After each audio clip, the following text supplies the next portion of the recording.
ist ein besonderer Abend heute. Unsere Gedanken gehen auch von hier an der Elbe an die anderen Ströme in Deutschland. An Rhein, die Donau, an Weser oder die Oder. Seit 89 endlich wieder zusammen. In einem vereinten Deutschland. Deutschland hat sich zum Ende des vergangenen Jahrhunderts gewandelt. Zusammengefunden wieder. Gewachsen. Nicht immer gesucht. Die friedliche Revolution 89 hat die Welt verändert. Kann man ja auch mal so sehen heute. Und sie hat uns verändert. Jahrzehnte hat die ganze Welt auf unser geteiltes Land geschaut. Unvorstellbar für sie diese Trennung. Ostblock und Westblock standen sich waffensperrend hier gegenüber. Nun heißt es, die Deutschen haben es geschafft.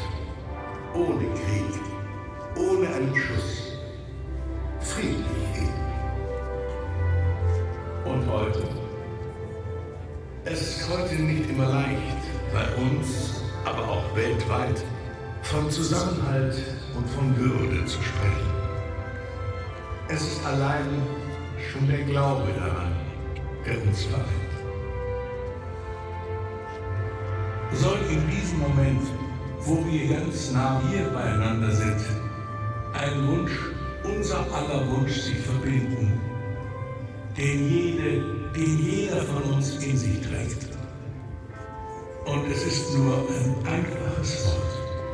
Frieden. Frieden hier in der Stadt, im Land, in Deutschland, Frieden in der Welt, überall soll mehr als nur eine Sehnsucht sein.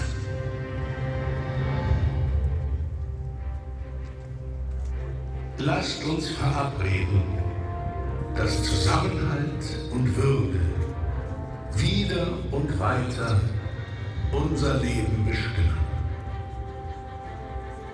Dass wir in Frieden sein können.